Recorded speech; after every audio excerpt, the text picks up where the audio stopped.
पूर्णमदः पूर्णमिदं पूर्णात् पूर्णमुदच्यते पूर्णस्य पूर्णमादाय पूर्णमेवावशिष्यते।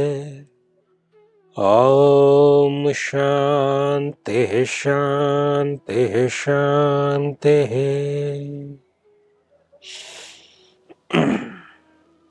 आचार्य जी, कहना तो बहुत आसान है, लेकिन करना बहुत मुश्किल है।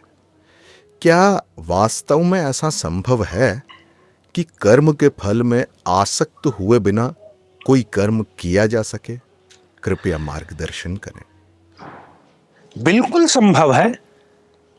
संभव है तभी तो आपको उस पथ पर चलने के लिए प्रेरित किया जा रहा है,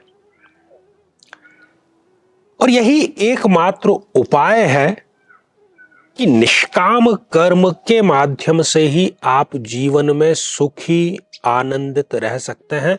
इसके अलावा कोई दूसरा रास्ता नहीं। ये वास्तविकता है। इसको जितनी जल्दी आप इसे स्वीकार करेंगे उतना आप सभी के लिए ठीक है। और जहां तक प्रश्न है कि क्या फल से आसक्त, फल से लगाव हुए बिना कार्य किया जा सकता है? बिल्कुल किया जा सकता है। आप अपने आसपास किसी डॉक्टर को देखिए, किसी सर्जन को देखिए जो सर्जरी करता है। किसी गंभीर रोग की वो सर्जरी कर रहा है। सर्जरी कर रहा है, ये क्या है? वो कर्म कर रहा है। अब दुर्भाग्यवश यदि जिसकी वो सर्जरी कर रहा था, किसी का पुत्र था, किसी का पति था, उसकी जान वो बचा नहीं पाया दुर्भाग्यवश। डॉक्टर अपना कर्म कर रहा था और इस कर्म का फल क्या था? उसको स्वस्थ करना, यही फल था। लेकिन वो फल डॉक्टर को मिला नहीं। डॉक्टर ने कर्म किया, पूरी ईमानदारी के साथ में किया, लेकिन उसको फल नहीं मिला। तो क्या अपना सिर दीवार से मारने लगता है डॉक्टर, या बिलख बिलख करके रोने लगता है? नहीं, बल्कि उस जिसकी मृत्यु हुई है उसके घर वाले, उसके परिजन, क्योंकि वो फल से आसक्त थे कि ये स्वस्थ हो जाएगा, इसकी जान बच जाएगी, अब उनको उनके अकॉर्डिंग फल नहीं मिला, इसलिए वो रोते हैं, चिल्लाते हैं, चीखते हैं। यही संसार में हो रहा है। अब यदि वो डॉक्टर अपने स्वयं के बेटे का ऑपरेशन करता हो और फिर उस बच्चे की जान चली जाए, यहां क्या हुआ? यहां पर डॉक्टर इस कर्म को करते समय फल से चिपक गया, फल से उसने लगाव कर लिया, फल से उसने आसक्ति कर ली। और अब यदि वो दुर्भाग्यवश जान नहीं बचा पाएगा अपने पुत्र की, तब वो बिलख बिलख करके अवश्य रोएगा।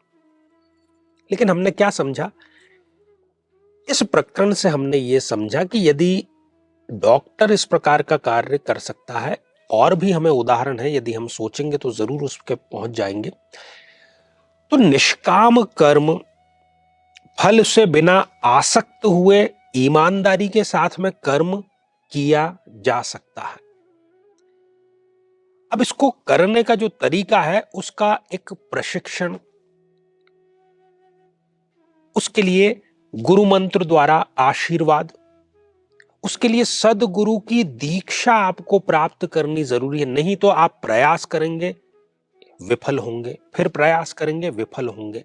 जब तक शक्तिपात के माध्यम से सदगुरु आप में अपने परम तत्व का अंश नहीं डाल देता, जो कि दीक्षा के माध्यम से संभव है, तब तक यही भटकाव चलता रहेगा, यही प्रश्न चलते रहेंगे। और इसी प्रकार की निराशा चलती रहेगी। और बहुत भाग्यवान है वो व्यक्ति जिनको सक्षम गुरु मिला है। ईश्वर से तो आप मिल नहीं सकते, ईश्वर से एक तरफा संवाद है, केवल आप जाकर के बात करिए। लेकिन गुरु आपके और ईश तत्व के बीच की एक सीढ़ी है, एक पुल है।